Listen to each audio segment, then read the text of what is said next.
This is former Sunderland player Danny Collins here.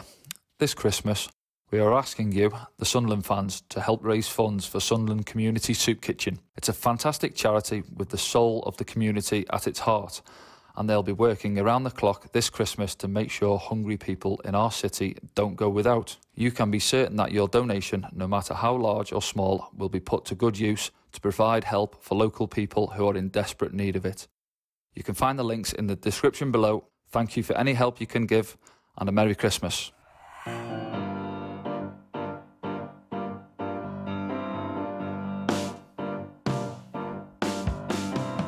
Hello everybody and welcome to the ROKER Report podcast, now in association with the Sunderland Community Soup Kitchen. My name's Gav and tonight I'm joined by Chris. How are you, mate? I'm not too bad. How are you, Gav? You alright? Yeah, tired, long day.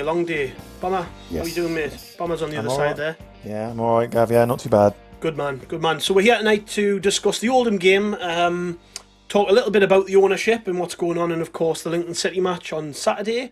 I think we'll kick off with the Oldham game then, Chris. How did you feel about the performance? And obviously 2-1 victory, came from behind, played a different system, saw some young'uns play. It wasn't bad really, was it?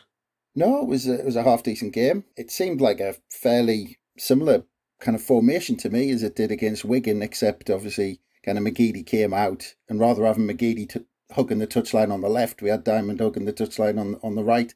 And he looked dangerous. I mean, like McGeady was our kind of main man in terms of giving them the ball and asking them to do something on the weekend against Wigan. It seemed like Diamond had that job last night or the other night against Oldham. So I thought there were signs there. I mean, coming back from behind's a good sign. Always a good sign. Doesn't matter who you're playing. And yeah, it just gave more clues to how I think Johnson's going to line up. Obviously, completely abandoning the three at the back, going with four. And yeah, just I think he's already shown signs of trying to get it forward quicker, trying to get the tempo up. So yeah, promising as far as I'm concerned. Yeah, I actually saw Max Power play 2 passes forward for once, and they both went to Will Grigg's feet. It was kind of like somebody had just flicked the switch in his head and told him he's allowed to do it. Yeah, how do you think the game went in Bomber? Are you happy with what you saw? I mean, I know the actual result, don't think many people at this stage really care about progressing in the trophy, but it was a bit of a training game basically for Johnson to try and get some of his points across, I would say. Yeah, it was. I mean, I was quite surprised that there weren't a couple more changes for that very reason. You know, it's the competition that it is. It was an opportunity with no pressure for Johnson to maybe see a few more players. But I think there was only 3 changes, weren't there? There was Maguire, McFadzean and Patterson were the 3 that came in. Same shape. But yeah, to echo what Chris was saying, it was very much similar, I thought, to the Wigan game, with exception to the result. We controlled the game. It was another game where the opposition didn't really look like scoring until they did. But then even after the goal, they didn't really threaten either, and it was always just going to be a question of whether we could get the 2 goals to get ourselves back into the lead. And there were times where we looked rather frustrated and a little bit flat, but on the whole, in terms of what Johnson was trying to get the team to do, you know, it's a world away from what Parkinson was doing. You know, yes, we're still getting the ball out wide and we're still trying to get crosses in, but just everything else around that just seems a lot more. It just seems like people know what they're doing a little bit more. And considering he's been at the club less than a week, I don't know whether that speaks volumes in Johnson's favour or just says how poor Parkinson was. Well, I was going to say that, Bob. I mean, you said 3 changes. But actually, when you think about it, I mean, Hume was injured, so McFadzean had to come in. All he did was swap the keeper out to say, I want to have a look at the young keeper, see what he's like. And then basically Diamond came in for McGeady. Oh, yeah, sorry, Diamond came in, I said Maguire, yeah. Yeah, but I mean, if you look at it that way, really, he kind of only made 1 change, really. I mean, giving a goalkeeper a change, McFadzean was forced. Change, yeah, so it seems like then he just went, right, well, I want them. He thinks that's his best side, maybe, but he just wants them to play the way he wants them to play. So he just obviously thought, right, they were still stuck in that way of playing at the weekend. I'm going to give them some different instructions now, and then let's see how they go. So there might have been an element of that, so not kind of rotating it completely. Yeah, one of the things that I did wonder when I saw that starting lineup is that obviously he came in on Saturday, picked a lineup, and obviously we're on the wrong side of the result. So just, again, bouncing off what Chris was saying, I wonder if Johnson thought, well, actually, I'm going to give the majority of these guys another chance on Tuesday and see actually how they react from that. And I think that some of that was borne out in his post-match press conference as well, his post-match interview. Yeah, but I mean, 47 crosses against Wigan. I mean, like I said, I just assumed that he took them after Wigan and said to those same players, right, okay, I'm going to give you another chance, but play like this. Yeah. Let's see how it goes. Yeah.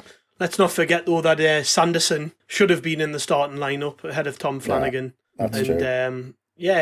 Only realised when he got to the ground that he wasn't allowed to play. Yeah, but it's a shame, actually, because I was looking forward to seeing Dion Sanderson. It's sort of like it's been strange, hasn't it, since he came to the club. This is a lad who came from Wolves, obviously, and has played a lot of 23s football this season. But last season was playing regularly until the season sort of ended early for Cardiff. Yeah. Who are a decent team in the league above. And I honestly think, taking into consideration the lack of pace in the team, Johnson's insistence that he's going to be blooding more young players in, I don't think the fact he's a loanee really matters in this sense. I think we're going to actually see a little more of him than we maybe did under Parkinson. And it's a shame he didn't play. So it's going to be interesting to see whether he starts making the league teams, because I just wonder, he's come here probably on the premise that he would play more often than he has, and he just hasn't featured at all. And I'm hoping that at the back we can solidify a bit, because that's maybe one of the problems. I'm not going to pin this on Johnson, but under Parkinson anyways, we went from being so defensively solid to now we just can't stop conceding goals, crap goals, sloppy goals as well. Yeah. Which will come on to, I guess, now then the Oldham goal. I saw, obviously within our chat, it was pretty split. I was on the side of that was probably the midfield's fault for not pressing the guy running out with the ball. Other people said maybe Patterson should have done better. For me, though, I've watched the goal back a few times. I think it's probably a result of pressing from the front. So you've noticed one of the things in Johnson's, not his press conferences, but his conversations with media and club and stuff, he spoke a lot about pressing from the front being something he wants to, and obviously for that to happen we've got to be fitter, etc. But it felt to me like we pressed so high that there was just this massive gap between the attacking three and the midfield, and because our midfield's so slow, nobody got near that guy, and it was kind of like an invitation just to shoot, like, do your worst. What did you think, Chris? Well, yeah, it's funny you mentioned the fitness word, and whenever a new manager's appointed, it always seems to be kind of the buzzword that a new manager brings in. Like my players, when Ross left, everyone said, "Oh, Parkinson got the players fitter," and everyone. Yeah. I mean, I've never got this. I've never accepted that Parkinson got the players fitter. I think it was some sort of kind of illusion that people kept coming up with just because maybe we looked like we closed people down more or tried harder or whatever. I don't know, but I never quite accepted that he got the players that much fitter. I think the players. I think Maguire this season's looked about as unfit as I've seen him since he's actually been to the club. So I don't quite know where that's come from. Yeah, I mean, if Johnson wants to do that, the players have got to be fit. I don't think the players are incredibly unfit. I don't think they're kind of fit enough to do kind of Jurgen Klopp style sprinting every kind of blade of grass when the opposition's got the ball. I'd like him to do that, but that's going to take a hell of a lot of time to coordinate, because a good press isn't just, everybody charging at once like you maybe touched on there, Gav. It's one person's got to go, and then the next person's got to be in the right position to press the next ball. Yeah, it's anticipated. And it's got to be completely coordinated, and that takes a hell of a long time, especially if the team's been taught for 12 months to kind of sit and maybe wait for the ball to come onto you. So that's not going to come quick. Just quickly on Sanderson, Gav. I mean, if anybody at all in the world read the preview to the game, I made the same mistake as the club. I had Sanderson. I had Sanderson in the team as well. Maybe Johnson read your preview. Maybe it's your fault. You never know. He was the only person in the world who read the preview. But yeah, I actually thought what he might do was because I think Bailey Wright's been screaming out to have a rest in the last few weeks. 100%. Yeah. So I thought what he might have done, because Conor McLaughlin's quite a big lad for kind of a fullback. I thought he might have moved him to centre half alongside Flanagan and had Sanderson right back, because when Sanderson's played that right side of the three under Parkinson, he's looked like he gets forward and he's got the pace to actually go on the overlap. So if you play him as a natural fullback, it'd be good to see him this season kind of bomb up and down that right-hand side, especially in home games. So like you, Gav, I hope he does get a bit more time on the pitch. So I want to leave Patterson and Diamond out of this because we'll come on to this separately, but who impressed you, Bomber, individual performance-wise? Because there's a couple of names I've got in my mind, but I'll wait for you to see what you've got to say. Yeah, so I thought, again, there's the obvious one in Jack Diamond, so we won't need to necessarily go into him, like you said. I thought Will Grigg, once again, was good without having anything to show for it, and I feel so sorry for him, so gutted for him that he does put in these good performances, but as a striker, and as a striker with a £4 million price tag, the only thing he's going to ever be judged on is his goals. And yeah, it was another good performance. He put himself about, he got himself into the right positions, but again, just the goal was lacking. I actually thought Josh Scowen was decent. Yeah. I thought he was quite tidy. My man the match. Yeah, he was tidy on the ball. He took his goal very well. Aside from the obvious, I would say those two are the only two real ones that really stood out.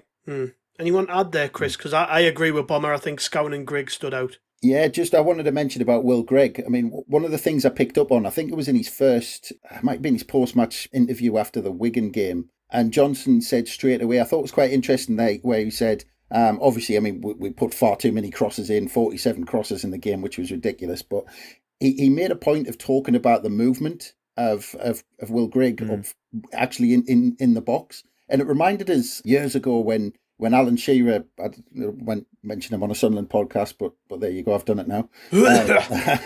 But when he was having bother and Bobby Robson went into Newcastle and he said, "Look, you're not making these runs. You're moving sideways, and you're not making the right runs anymore. You're not kind of doing your natural game. You're kind of moving that way instead of kind of towards the goal." And he made a point of saying that all the crosses, like Will Grigg was static, and everybody was static in the box, and nobody was making a run to the near post to leave a gap behind them or anything, even to take a chance. Even if you're not going to get the ball, you're going to create a gap for Max Power or somebody to run in behind you and finish the ball off. So he didn't do that on Saturday, but I noticed in the game against Oldham, his movement was much better. And I'm fairly certain since the Wigan game, Lee Johnson sat down with him and said, you need to be moving like this rather than putting a video on of the Wigan game. He certainly had a word with him and told him to do something slightly different. You can see that in the two games that he's had so far.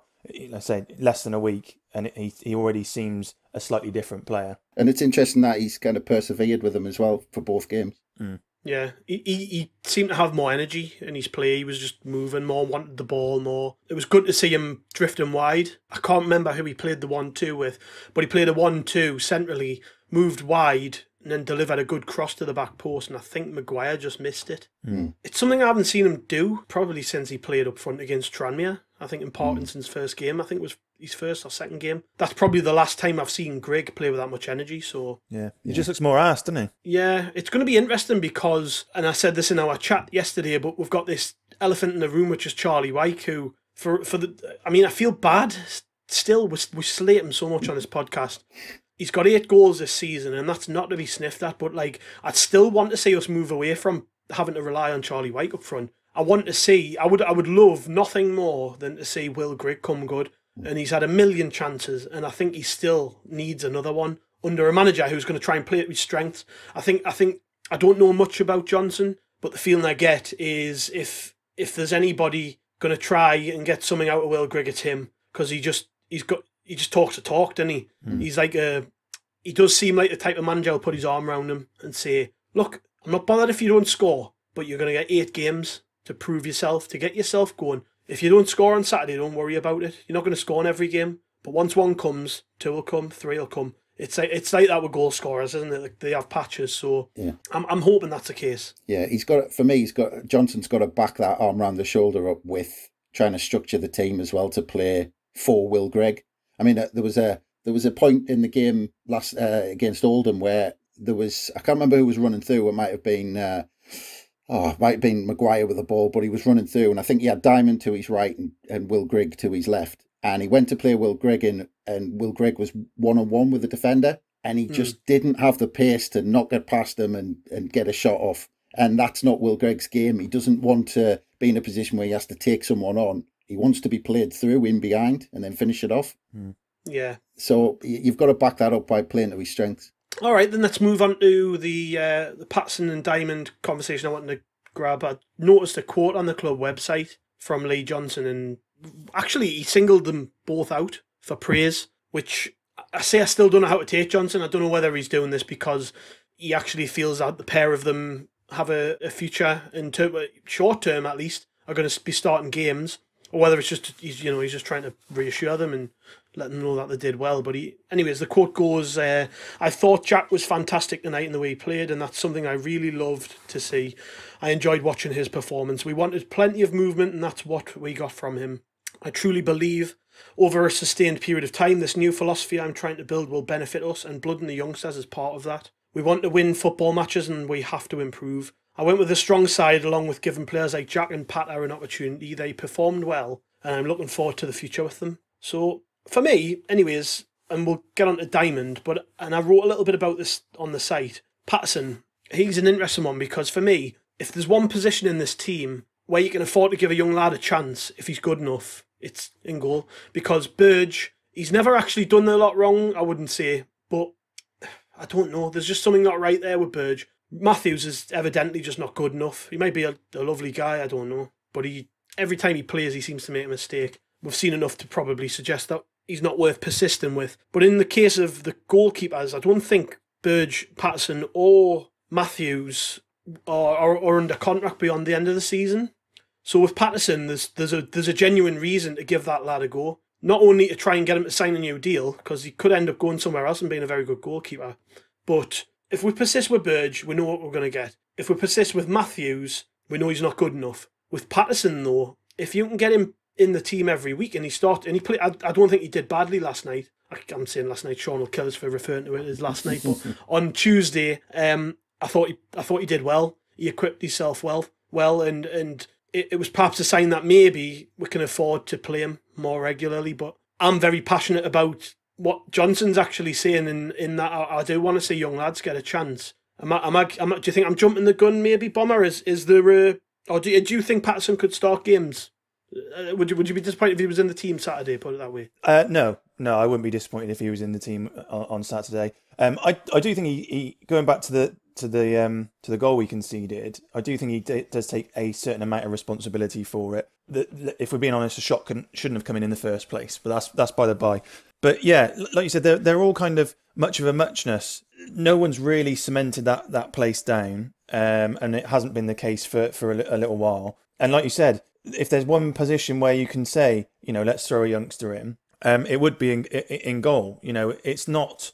Goalkeeper is probably a position where you can get away more than being young and inexperienced. If you're a good shot stopper, you're agile and you've got a good kick on you, a decent touch, and you can catch a ball. That doesn't really matter how old you are necessarily, and certainly not at the level that we're playing at. You wouldn't necessarily throw an 18-year-old goalkeeper or a teenage goalkeeper in at Premier League level, but at League One. In reality, if we were Premier League, we'd probably be loaning Patterson out to a League One club anyway. So I've got no problem with him starting whatsoever. I don't think he did himself any disservice yesterday. He didn't keep a clean sheet, but those seem to be few and far between in recent weeks, regardless of who's in goal. Burge is okay, but he's certainly not that far head and shoulders above Patterson that I would be kicking and screaming should Patterson start over him on Saturday. What about Jack Diamond and Chris? Would you think I think he was probably man the match, him or Scowen. Yeah. Do you think he starts at the weekend because of that? Because he's certainly the one player who emerged with the most credit, I would say, from the game. Well, it's interesting, isn't it? Because with McGeady coming back, it looks like it's either he brings McGeady back in and drops Diamond, or he brings McGeady back in and drops Maguire for Diamond. So it's actually from his performance at Oldham, he's actually given Lee Johnson a bit of a headache there because, if he does stay in, it's either a change of system and, one of the central midfielders comes out like Scowen or Power or Ledbetter, which I don't think is going to happen. No. And then he's got to pick 2 from 3. He's got to pick 2 from Diamond, Maguire and McGeady, which is going to be interesting. Do you not think, though, Chris, that McGeady, maybe because he hasn't played a lot, there's an excuse there maybe not to start him quite yet? Because, and I thought this before he fell out with Parkinson, to be honest. I always thought that at his age, and I always thought that he played better coming off the bench anyways, although McGeady will want to be playing regularly from the start. I actually think that, and I suppose I can go back to what I just said about Patterson. McGeady's, what, 34? 33, 34? He's nearing the end of his time at Sunderland. Jack Diamond isn't. So maybe it's about, if Jack Diamond's playing well, he has to start games because there's a reason to develop him. Where with McGeady, all right, if we're desperate, if we played crap one week, maybe the next week start him in that game. But like in terms of, you look at our bench as well, we just don't have that many game changers on there. You add Aidan McGeady into the mix if we're maybe drawn late on. That's a good option to bring off the bench. So maybe it's about just defining his role in the team and being like, well, as good as Aidan McGeady is, there's logical reasons to not start him. There is, and I completely get your argument. I mean, I remember talking about this, I think it was kind of towards the end of Jack Ross's reign, we were talking about this as well, where kind of McGeady could have been on the bench, and I think he was a couple of times and changed the game. But I mean, if purely going off the last couple of games, and actually I'll go beyond that a little bit, but if I look at the Wigan game, I had McGeady down as man of the match, and he was kind of, everyone was trying to give him the ball. Look at the Oldham game, Diamond was man of the match, everyone was trying to give him the ball to do something. So I mean, on that basis, you'd have Diamond and McGeady. I mean, that's a pretty decent kind of support for Will Grigg up front. And my other point I was going to make is, I think this season Chris Maguire's had a pretty poor season so far. Yeah, I think he's looked tired. He's looked unfit. At times he's looked slightly uninterested. I think he needs to be pulled out, and I think this is a perfect time at the beginning of a manager's reign. Hook him out, get him thinking about his future, and hopefully he'll be hungry when he needs to come back in. The other thing you've got to factor into there is that Lyndon Gooch has got to come back into there somewhere as well at some point. Yeah. To that four. All of a sudden we have options. Yeah, I mean it's a brilliant thing to see, because you knew damn well if this was a Parkinson team, it would be Gooch one side probably and Maguire on the other, and Diamond would be lucky to get on the bench. But all of a sudden you are confident that there's going to be competition for places in those. If we're saying McGeady is vying for a starting place, you've got four very, very good footballers all competing for two spots, one on either wing. And actually, it might mean that Chris Maguire has to pull his finger out of his ass a little bit if he wants to stay in that Sunderland team. Yeah, and but the thing that's led to that, us like kind of saying all of these attacking options, is the first one, obviously McGeady coming back into the fold. But the second one is taking that centre half out and giving ourselves another attacking player. We're now starting to say, oh, we've got these options, because actually we're playing those players in those positions where they actually. We're not talking about Lyndon Gooch coming back in at left wing back or right wing back or centre half or wherever Parkinson wanted to play him. So I mean that's kind of a good thing in terms of giving us the attacking options. Just quickly, Gav, I just wanted to talk about going back to the keepers just for a second. I get really frustrated because I remember Sheffield United away in the Cup last season. I was at Bramall Lane, and I thought Lee Burge that day was absolutely superb. And I think if we can find that Lee Burge rather than the one that sometimes rocks up, I think there's a keeper in there somewhere, and I just maybe hope Lee Johnson pulls it out, because I think he's quite a decent keeper. I just think his confidence has been hit with getting pulled out all the time. But my only worry there, Chris, and this is something I wrote about earlier, was that I don't disagree. I think Burge is all right. But I'm maybe thinking too far ahead here, but if we're talking about like long term trying to develop players, I think this is probably about his ceiling. I don't think he's a championship goalkeeper, and I'd be a little bit concerned about playing Lee Burge as a championship goalkeeper. Whereas I can see logic in trying to develop Patterson if they think he's good enough. Look, he might not be. We've had lots of young goalkeepers come through the system in the last 5 years, and none of them have made it other than Pickford. You know, we had Stryjek, Talbot, who went on to make an Ireland squad not too long ago. He's doing well in Ireland. Stryjek, I think, is doing really well in Scotland at the minute. So these are lads maybe who could have, if the timing had been better, could have played first team football. So Patterson could be in that category where he just isn't ready or good enough. But I've watched him over the last 2 years probably 20 times. And every time I've watched him, I've never felt like a bit shaky about him. I've always felt he's all right. He does the basics very well, which for young goalkeepers is actually strange. My favourite thing about Patterson is if there's a cross comes into the box, he comes flying out, because he's a big lad, big strong lad with broad shoulders. He'll come flying out and he'll catch it. He won't punch it. He won't flap at it. He won't stay rooted to his line, which is something which Burge is guilty of, I think. Patterson comes out and he'll claim it. He's got good distribution, which is a trait of most of the goalkeepers who've come through under Mark Prado. Pickford being the best example of a goalkeeper who came through that system, who can kick well. And as his save when at 2-1 in the Oldham game showed, he's a very good shot stopper. He's agile. I think he's got all the basics covered there. And like Bomber said, if we were in the Premier League, you'd be getting loaned out to a team at this level. So why not? Yeah. Were you going to say something there, Bomber? Yeah, Pickford. I just remember Jordan Pickford made his debut first at 22. Patterson's 21 in the spring, I think. So there's not that much of a difference. It's not Pickford Pickford had about 100 appearances. He'd had a load that of was loans, like you've just said though, Bomber. That's the benefit of being a Premier League team. We loaned him out all over the place. Had we been in League One, Pickford would have been playing in first team football at 18, wouldn't he? Yeah. So he does have that, but Patterson isn't as necessarily as young as we probably think he is, because we've not had him in and around the team, and he's not been loaned out to a load of different clubs. He is 20 years old, so he's not a youngster. Just give him a chance for me. Yeah, that's a good point. He needs to be playing first team football somewhere at that age. Yeah, why not Sunderland? Okay, so before we move on to the game on Saturday, I want to quickly just touch on some of the other topics circling around our heads at the minute. Mainly the ownership situation. So, although we believe that the change of ownership announcement's imminent, should be coming fairly soon. It's still with the AFL. There's been a few criticisms, and it's important that we address those of what's going on.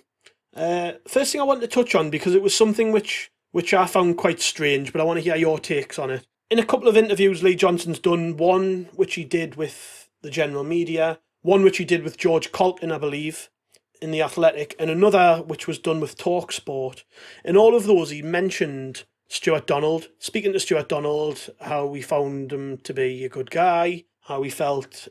He gave off the impression that he'd spoken to Donald in a little bit of detail, and that caused a little bit of a stir amongst fans. Now, I'll save my opinion, but Bomber, what did you think of that? Because it did cause quite a stir, didn't it? Yeah, I can see how it would. Particularly for people who are sceptical about any particular ownership that involves Stuart Donald still being at the club. For me, I'm trying to look at it a little bit more objectively.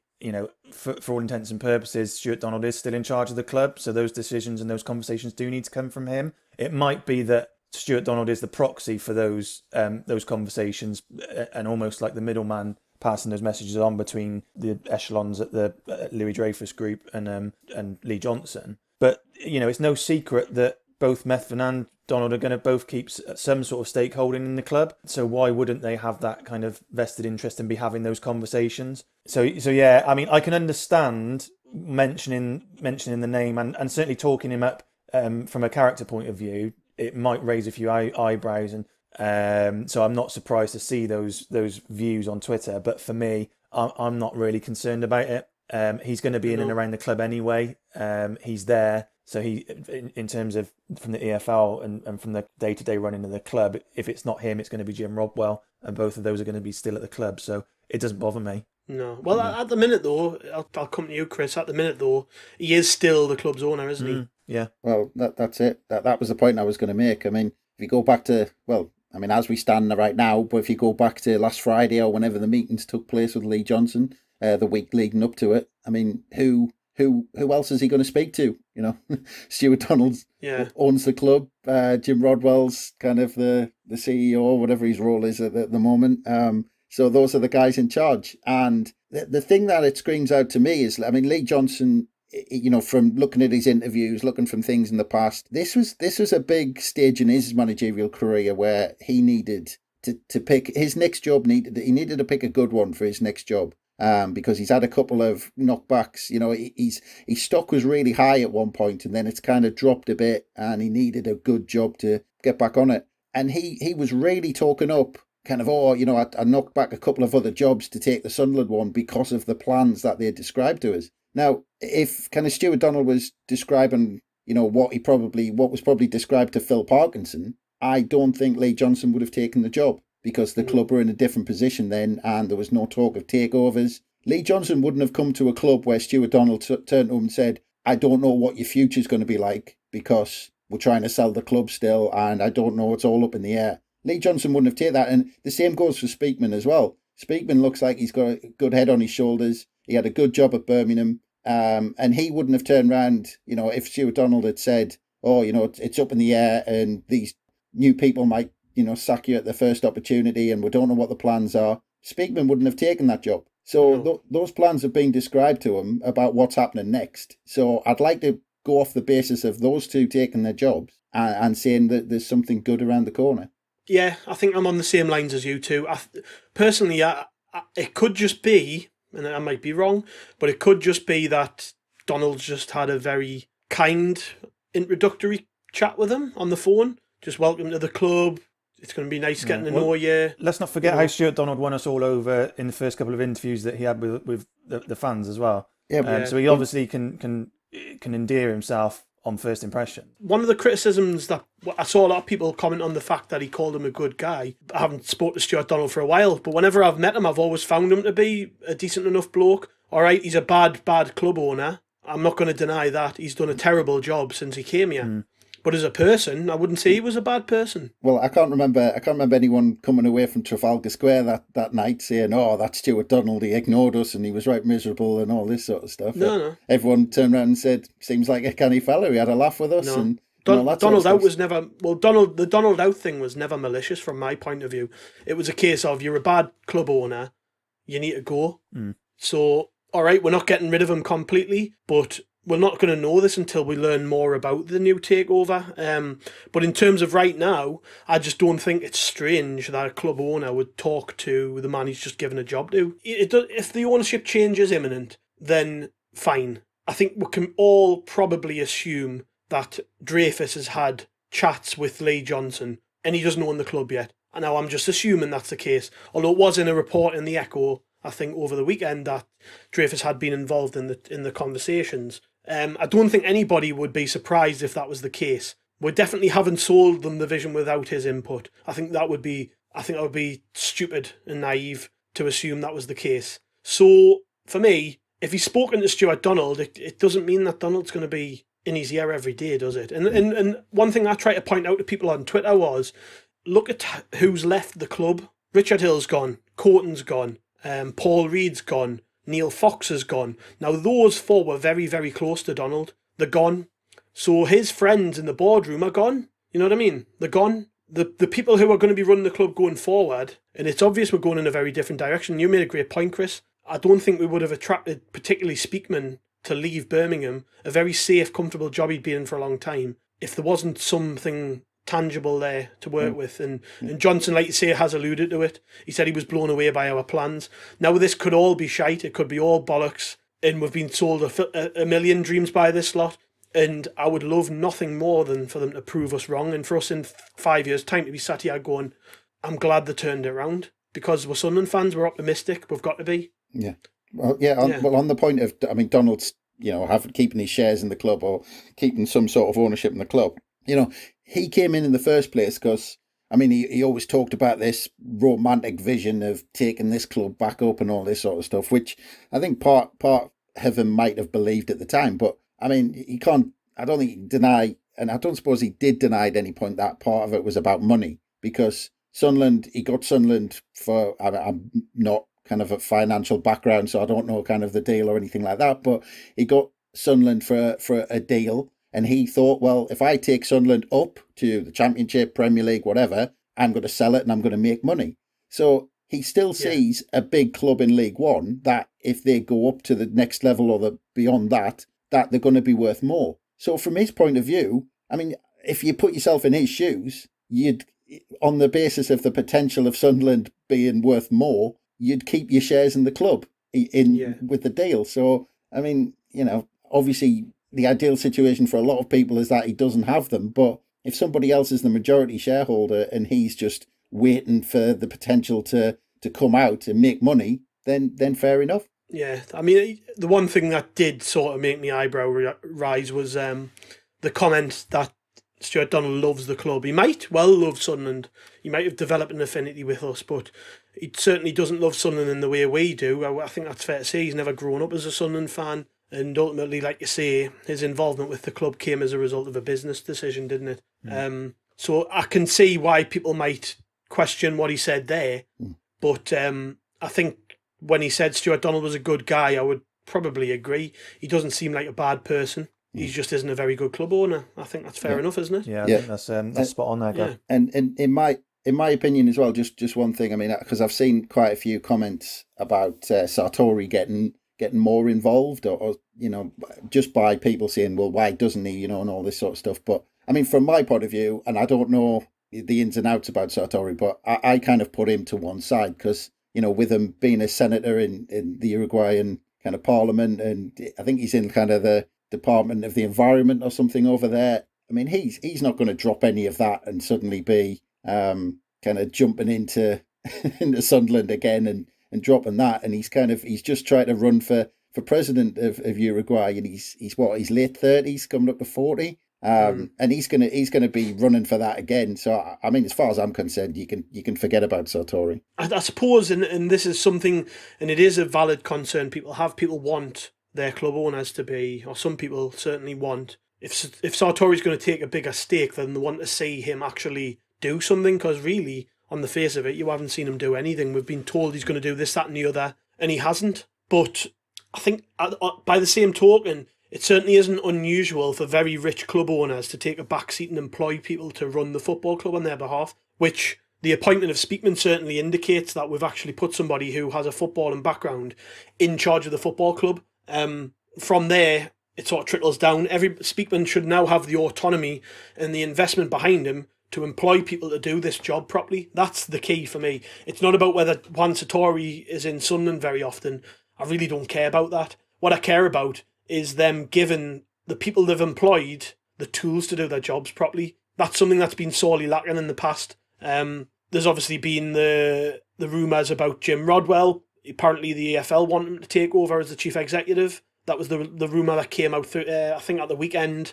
Rodwell is a funny one. We've talked about him a little bit in recent weeks. I've said, I think, on previous podcasts that from what I've actually spoke to people at the club, and I've heard sort of mixed reports. Some people aren't quite sure of him. Other people think he's actually doing a good job. I think it's difficult for me as a fan to actually put my finger on anything and say whether he is doing a good job or not. I mean, the stuff at the start of his reign with the season tickets was a disaster. There's no denying that. The PR was horrendous. Sticking his head out during the Project Big Picture stuff did him no favours, because people were like, well, as soon as there's been a sniff of money, you've got your head out, you're on Sky Sports News talking about how it's a good thing for the game. That didn't go down particularly well. But in terms of day-to-day management and running of the club, it's going to be really difficult for any of us to say what he's like. I mean, has he attended a supporters collective meeting yet? I'm not sure he has. Don't think so. I don't think there's anything down in meeting notes about Rodwell. I might be wrong on that. But he's another one who it's difficult, because this EFL stuff isn't going away, is it really? We've got to consider the fact that he could end up having another job soon, and then we might need to find a new CEO. That's something I haven't really heard talked about a lot. But would you be would you be disappointed if Rodwell's part of this new regime, Chris, or is it or what? Because he's a funny one, and nobody really knows how to take him.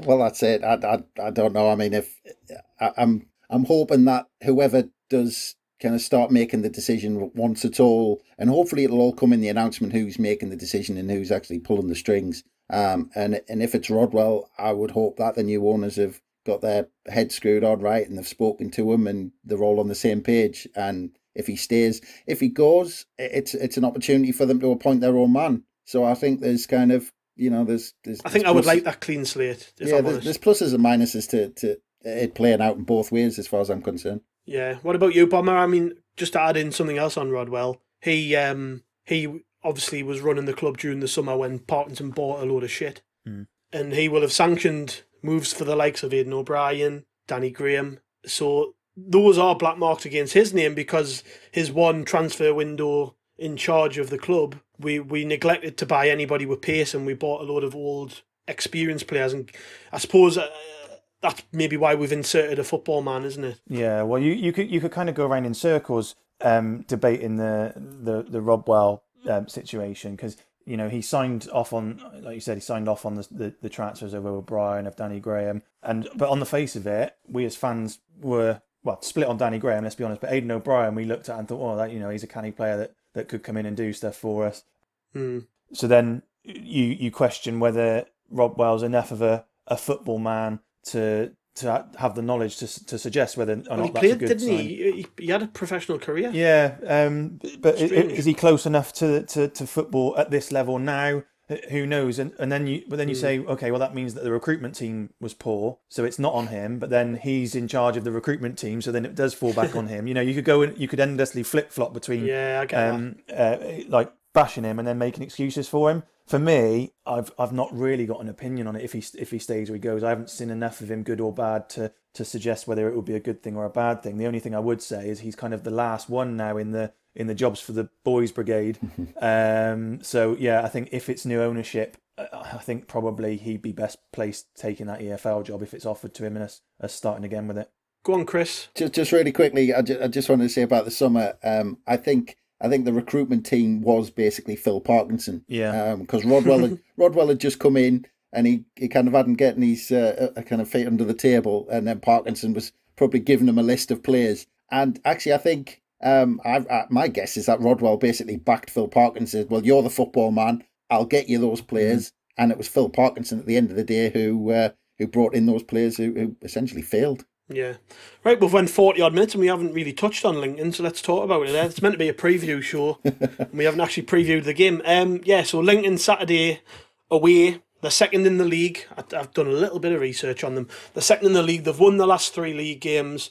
They've got the best defence in the league. They've only conceded 10 goals in 15 league games. They have only scored 20 in 15 though, which isn't bad, but it's comparatively it's not as good as some of even the teams in the middle of the table. They're a funny team basically to play about at this stage, I would say, but I think Sunderland at any stage of the season are capable of beating anyone in this league. It's about whether we turn up, isn't it, Bomber, really? Well, that's the thing. It's more about us than it is the opposition week in, week out. Every game we go into are games that on paper, you line up the 2 squads, you line up the clubs, etc., and they should be games that we're winning, with the exception of possibly, your Portsmouths, your Hulls, etc. But yeah, for me, it's all down to us. If we turn up and, our key players are 1 on the pitch and 2 performing, it's a game that I'd be confident that we'd win. But, we've been proven time and time again this season that it doesn't take an awful lot for us to go a goal behind and then struggle. Yeah. That first goal, if there is to be one, I think if ever that it is carried the most importance, it'll be this weekend. Because like you say, Lincoln have got the best defence. They're not that necessarily prolific, but if they go 1-0 up and have something to defend, it's going to make our job eternally more difficult. Especially as we have been so wasteful in most recent weeks. The last 5, 6, 7 games, we've been either unable to create chances, or when we are creating chances, we're being very wasteful with them. So it's going to be a knife edge, definitely. Like I say, it just depends on which Sunderland turn up Saturday. Yeah, what would be a good result then, Chris, do you think? I'd be happy. I'd be more than happy with a draw at the weekend. And it's weird saying we're going away to Lincoln City and I'm being happy with a draw. And I know a lot of people are going to say that through gritted teeth, I think. But I think we need to. I think if there's teams... I mean, if you look at purely form-wise, I think we are, in fact, bottom of the League One form table. Just looking at the last 5 league games, we've lost 2, bloody hell. lost 2, drawn 3, and I think the next worst, because Wigan beat us, I think the next worst is Shrewsbury at the bottom, who've drawn 4 and lost 1. So I think we are in fact bottom of the form table in League One. So looking at that, I'd be happy with a draw. Just looking at their last 3 games, you say they've won the last 3 off the belt.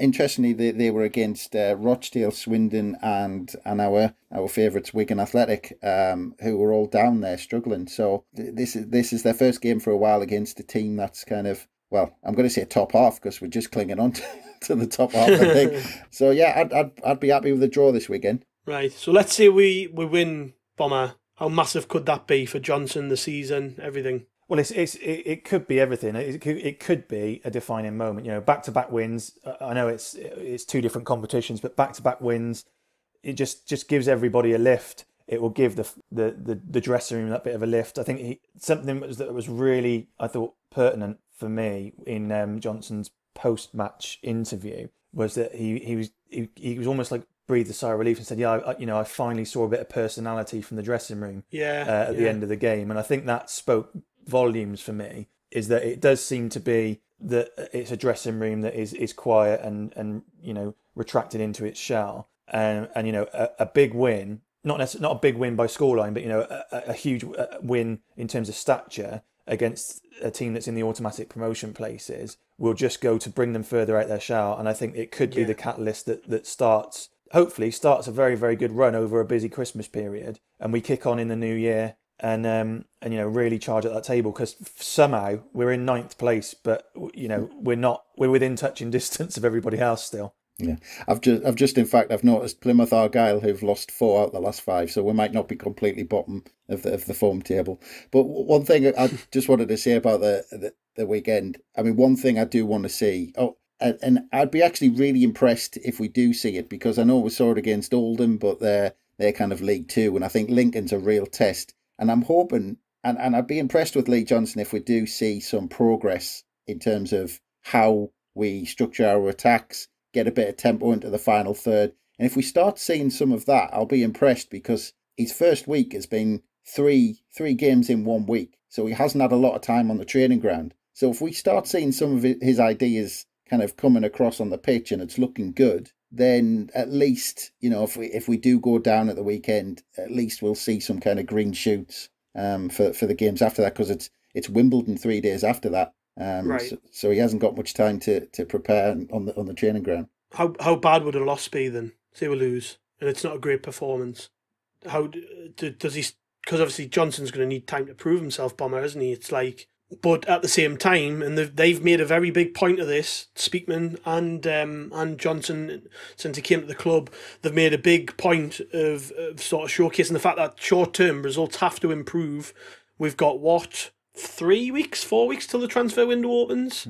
So I mean, how long's his grace period? Really? Well, in all honesty, I don't think he has one. He has to hit the ground running. I think one of the reasons, or one of the reservations that Danny Cowley had in being considered for the job, was that the immediacy of results that would have been expected, and the immediacy of success. So in short, Gav, he doesn't. He's taken over at a time. December is the busiest period of the football calendar. We're already playing catch up with, well, for all intents and purposes, 8 teams that are above us in the league. He doesn't really have a grace period. I think if we were to go down to Lincoln on Saturday, but put in a decent performance, and let's say we lose a tight 2-1 where we've been a little bit we've created chances and missed them, and they've scored in the last couple of minutes, that would be acceptable. Is probably the wrong word. That would be palatable. But all that means is that we have to go then 3, 4, 5 games on the bounce, winning essentially, because otherwise we are in danger of being cut adrift. What about you, Chris? Then is it a disaster if we don't win, or? Will it be a disaster? It won't be great, obviously, going to Lincoln and getting beat. I made the point earlier about the performance being huge, because I'd like to see his stamp on the team. I already think he's kind of making moves to shape us how he wants us to play, which is good, especially how little time he's had on the training ground. But will it be a disaster? I still think with how League One's shaping up, I think teams are slipping up, kind of tripping over themselves, especially in the playoffs. I mean, just look how badly we've been playing, and we're still 3 points outside the playoffs, which is amazing considering the run of form we're on.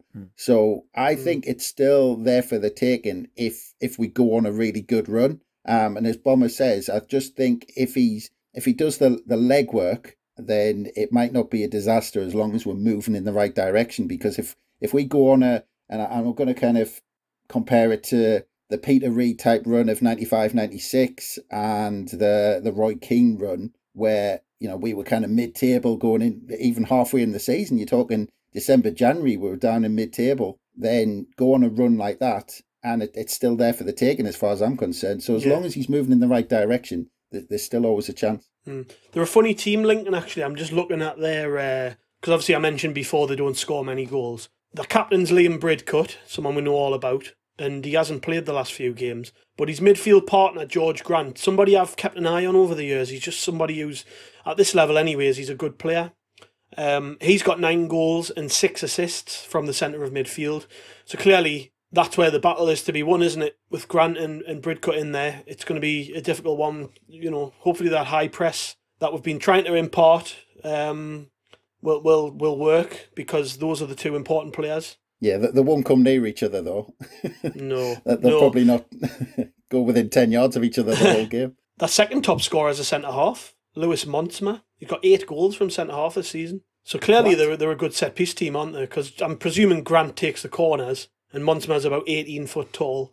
The centre forward's Tom Hopper. He's got 4. So for a team who's second, I wouldn't say that's particularly great. Maybe the key is to trying to snuff those set pieces out, and maybe playing a keeper like Patterson, who isn't afraid to come off his line, because it feels like it could be a difficult afternoon if we don't defend particularly well. Something we haven't done for a while for me. Like Bailey Wright, for instance, and we touched on him earlier. He was very poor against Oldham. He hasn't had a good game for a while. But one thing I tried to point out to the lads in the chat when he was kind of getting slagged off during the game yesterday was that under Johnson, you're going to see Bailey Wright become a very important player, because he's got that trust with him.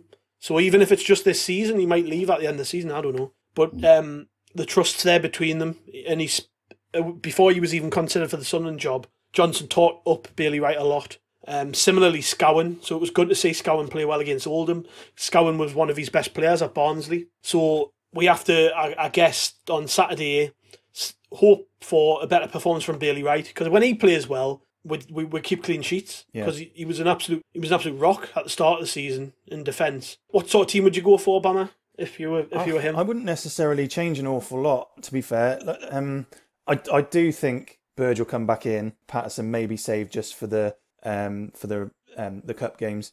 Yeah, I don't think that obviously the system will change. I think Jack Diamond will probably keep his place. I think he should. So, I think he deserves to. So then it's a question of what do you do with McGeady and Maguire. I'd like to see Will Grigg keep his place. I want to see Will Grigg, whether he scores or not really. I want to see him in for the next 5 or 6 games, playing at least an hour. I agree, yeah. But yeah, I think I don't really see it changing an awful lot. I think Scowen will keep his place, and I think we'll see Dobson still on the bench.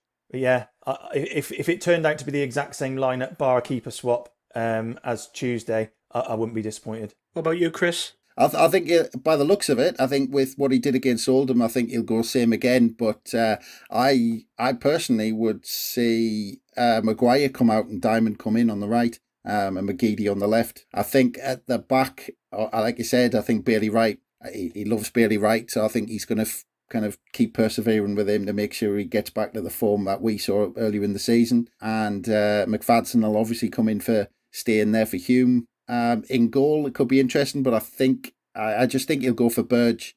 I'd be surprised. Part of us does think he might go for Patterson, but it'd be a slight surprise. But basically the same system. I think it looks like that's what he's going for. And I think he'll try with that pace on the right with Diamond, I think, and Maguire drops to the bench. The midfield and the fullbacks are going to have their work cut out then by the sound of it. That's the one thing with 4-3-3, isn't it? It gives the wide players an excuse not to track back as much. But I'm not necessarily against that, particularly against a team who don't concede many goals. That sort of tells us Lincoln sit back a bit and don't necessarily take the game to teams. I might be wrong. It would have helped if I'd done a bit more research on Lincoln, wouldn't it? And I would have known how. But certainly the results and the form across the season tells us they're a very tight team, which would be typical of Michael Apple and these teams. Teams tend to be very well organised, and Lincoln are certainly defying the odds this season. So I think it's going to be a tough game. I'm going to go around the table for predictions because we all seem a little bit wary of Lincoln. I'm not too sure. I'm gonna say it's going to be a 0-0 draw. There's something about it. On one hand, I think we might get beat. The other hand, I'm sitting here thinking, I think Johnson knows the value in a point away from home against a good team as well at this stage of his managerial career. I don't know if he's in the zone where he can start taking risks, Bomber. I don't know. It's a tough one to call, isn't it? Yeah, it is. I think for me, I'll back you with a draw. I was going to go with a 1-1 draw. I see it being a close game. I see it being a nip and tuck. Like you said, Lee Johnson's a savvy enough manager to recognise a draw or a point away from home to second in the league, irrespective of who it is a good result on paper. He knows it's not long enough, or he's not been there long enough to kind of get us to a point where we are attacking those sorts of teams and looking to put them away. So yeah, I would be happy with a good performance and a draw. Anything more than that is a bonus. Chris, what about you? Yeah, well, you've gone, Gav, you've gone for what I was going to go for, 0-0, and then I thought, well, okay, well, Gav's going to go 0-0, so I'll go 1-1, and then Bombers went 1-1, so 4-4. Just 10-0 then. Just to be different, I'll say that we're going to nick it with the only goal of the game, and that will come from McGeady. So there you go. Heard it here first. That's lovely. I'll take that. Okay, we'll wrap up there. We've went on too long. People are probably sick of hearing us. So yeah, we'll end that here. Thank you very much, lads, for joining us. Everybody who's listening, do us a massive favour, and if you haven't already, donate to the Sunderland Soup Kitchen fundraiser we've got running at the minute. You might have already heard the podcast I recorded with Andrea Bell, the lovely lady who runs the show over there. Please just listen to our story, listen to what they're doing there, and you'll understand that as a person who loves Sunderland, not just the team but the place, that you can make a real difference to very many lives. So yeah, and thank you very much everybody who's already donated as well, because I mean, it's unbelievable just how far this thing's risen. I'll not give the total because by the time this thing goes out, we'll be well past that. But no, thank you everybody who's donated, and thank you for listening. And we'll catch you after the game, of course, with the Player Ratings podcast. So thank you very much, lads, for joining us today, and we'll catch you all down the road.